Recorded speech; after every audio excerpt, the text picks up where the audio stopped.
हरिओम नमस्कार। कैसे हैं आप सब लोग। देखिए आज का जो हमारा टॉपिक है ना, वो टॉपिक जो है ना बहुत कॉमन टॉपिक है। निंदा। जी, निंदा का रस जो है आप सब ने अपने जीवन में कहीं ना कहीं कभी ना कभी तो ज़रूर लिया होगा। कबीर जी का दोहा है निंदा के ऊपर, निंदक नेरे राखिए आंगन कुटी छवाए, बिन पानी साबुन बिना निर्मल करे सुभाए। यानी जो निंदक है ना, जो आपकी बार बार मतलब जो आपको टोकता है या निंदा करता है या आपकी बुराइयां कर रहा है, उसको अपने पड़ोस में रखना चाहिए। क्यों?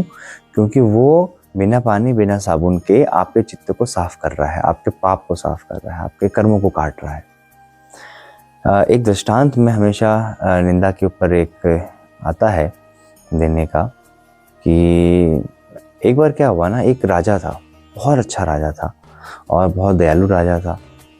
सब उसकी वाहवाही करते थे। तो एक दिन मस्ती में बैठा हुआ था कहीं पे, तो कोई एक भिक्षा मांगने के लिए एक साधु आए। उन्होंने कहा भिक्षाम देहि। अब वो थोड़ा बहुत हाई था, तो उसने ऐसे कहा कि काम करो, इसकी झोली में ना गोबर डाल दो। तो लोगों ने डाल दिया, जो उसके सेवक थे उन्होंने गोबर डाल दिया और वो जो था संत थे, भिक्षुक थे, वो चले गए वहाँ से।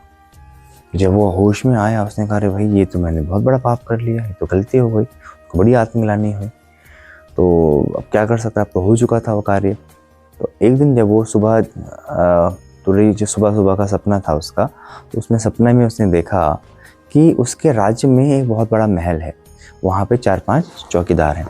अब वो चौकीदार जो हैं घर किसी को अंदर आने नहीं दे रहे हैं देखने के लिए कि क्या है उसके अंदर। बट जब राजा जी गए तो राजा जी को उन्होंने प्रणाम किया। राजा ने पूछा कि भाई क्या है इसके अंदर। उसने कहा जी आप ही का माल भरा है अंदर। उन्होंने कहा मेरा माल भरा है, बताओ क्या है, दिखाओ।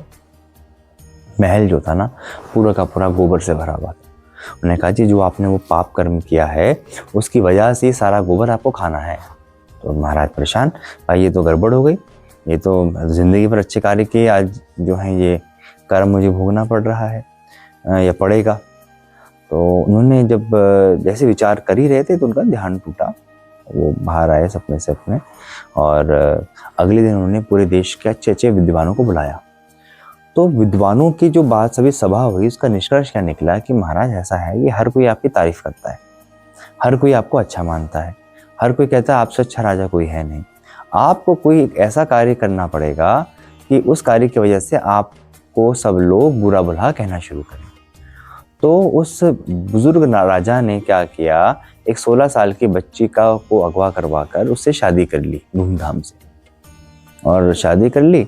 और मन में ऐसा काम भाव नहीं था कोई, बट ये था कि हाँ शादी कर ली लोगों को दिखाने के लिए। पूरा का पूरा राज्य उनको गाली देने लगा, उनको गलत बोलने लगा। उन्होंने कहा हम तो उसको अच्छा राजा समझते थे, भाई ये क्या निकला, ये वो करके कहने लगे। हुआ ये कि एक हफ्ते के बाद फिर अपने जब ध्यान में वो बैठे और जब वहाँ पे देखा उन्होंने, तो उनका जो पूरा महल था वो पूरा का पूरा गोबर से खाली, थोड़ा सा कोने में गोबर बचा हुआ था बस। तो जो अपने विद्वान थे, अगले दिन उनसे चर्चा हुई कि भाई ऐसा ऐसा देखा मैंने, तो ये क्या इसका वो है, मर्म है। तो उन्होंने बताया विद्वानों ने कि महाराज ऐसा है, जिनने आपकी निंदा करी ये गोबर उनमें बट गया, लेकिन जो वो साधु था उसने ना आपकी तब बुराई की थी ना बुराई करी। आपके राज्य का बंदा है तो उसके हिस्से का तो खाना पड़ेगा भाई। तो राजा ने कहा इतना तो कोई दिक्कत नहीं, इतना तो मेरा कर्म है, तो उतना तो मुझे झेलना पड़ेगा। तो यानी आपने जिसकी भी निंदा करी, जिसकी भी चुगली करी, वो चुगली निंदा से आपने उसके पाप कर्म काटे और अपनी तरफ में ले आए, अपने बाटे में ले आए कि भैया मैं इसका काटूंगा।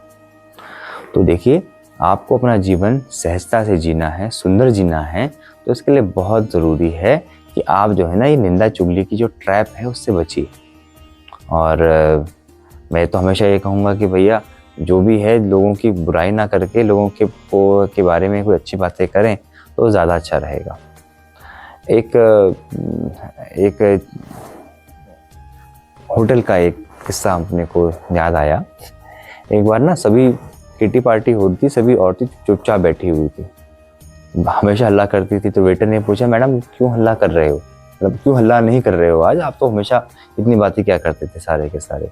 तो उन्होंने कहा जी ऐसा है ना, आज ना हम सबके सब आए हुए हैं।